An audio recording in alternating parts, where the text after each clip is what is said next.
कांग्रेस के छत्तीसगढ़ प्रदेश प्रभारी सचिन पायलट का प्रदेश आगमन हुआ है। यह आगमन विशेष रूप से इसलिए हुआ है कि प्रदेश कांग्रेस में महत्वपूर्ण बैठक आहूत की गई है, जिसमें सभी पदाधिकारियों को सुनिश्चित किया गया है कि बैठक में आकर अपनी उपस्थिति दर्ज कराएं। सचिन पायलट ने आगे बताया है कि यह वर्ष 2025 है। इसे राष्ट्रीय अध्यक्ष और कार्यकारी अध्यक्ष ने इस वर्ष को संगठन के लिए समर्पित करने का लक्ष्य रखा है, जहां पूरे राज्य में, पूरे देश में संगठन की मजबूती को लेकर कांग्रेस काम कर रही है, जिसे लेकर छत्तीसगढ़ प्रभारी सचिन पायलट का आगमन हुआ। और आगे उन्होंने नक्सली अभियान को लेकर प्रदेश में चल रहे ऑपरेशन पर टिप्पणी करते हुए कहा है कि नेता बार बार भाषण देते हैं, जबकि जवाबी कार्रवाई करने वाले हमारे सैनिक बल होते हैं। पारदर्शिता से कार्रवाई होनी चाहिए। बाकी मिशन कंप्लीट होने के बाद जनता के पास इस बातों को रखना चाहिए।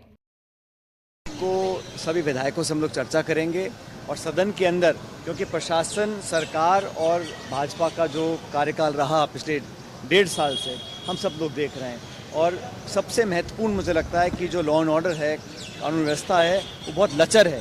और यहाँ पर नियंत्रण मुझे लगता है दिल्ली का ज़्यादा है, रायपुर का कम है। सारा कुछ मैनेज ऊपर से हो रहा है और लोगों का विश्वास उन लोगों में नहीं रहा जिन्होंने वोट लिए हैं, जिन लोगों को जनता से आशीर्वाद मिला है शासन करने का। उनके बजाय वो बाहर दिल्ली की तरफ देखते हैं सारे निर्देशों के लिए, सारे निर्णयों के लिए। इसलिए सरकार को जवाबदेही तय करना हमारी जिम्मेदारी है।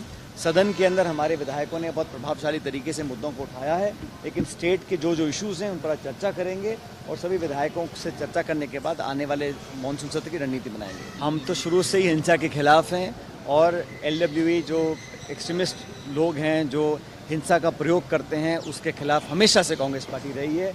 हमारे नेताओं ने, हम लोगों ने बहुत कुर्बानियाँ दी हैं इस देश को और राज्य को सुरक्षित रखने के लिए। तो जो प्रभावी कार्रवाई करनी चाहिए, कार्रवाई पारदर्शी तरीके से होनी चाहिए और इसको पॉलिटिसाइज नहीं करना चाहिए, क्योंकि ये आंतरिक सुरक्षा का मामला है। इसमें कोई पॉलिटिक्स नहीं करें और जो भी कार्रवाई हो सबको कॉन्फिडेंस में लेके की जाए, प्रभावी हो, पारदर्शी हो और इसका राजनीतिकरण ना हो। इसका जवाब तो वही दे सकते हैं, लेकिन मैं इतना चाह रहा हूँ कि ना सिर्फ इस प्रदेश में, अन्य प्रदेशों में भी जहाँ पर भी इस प्रकार की हिंसा होती है, नक्सली हिंसा को कोई लोग अंजाम देते हैं, तो उसका समापन सबको मिलकर करना चाहिए। लेकिन इसमें, जैसे मैं बार बार कहता हूँ, रेखांकित करना चाहता हूँ कि बहुत सोच समझकर कठोर कदम उठाने चाहिए। सारी कार्रवाई पारदर्शी तरीके से होनी चाहिए, क्योंकि कार्रवाई तो सरकार करवाती है। करने वाले जो हमारे अर्धसैनिक बलों के साथी हैं, पुलिस के साथी हैं, वो अपनी जान पर खेलकर इन चीज़ों में अपना भूमिका निभाते हैं।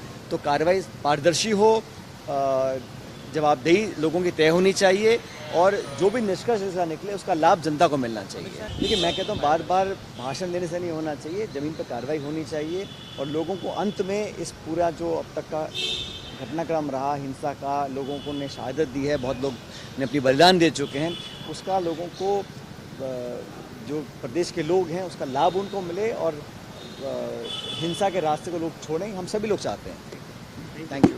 अंतर कलह प्रायः कांग्रेस में बाह्य कलह जैसा ही होता है, तो इनके यहाँ ऐसा है कि जो होगा प्रत्यक्ष आप लोगों को सब दिख ही जाएगा।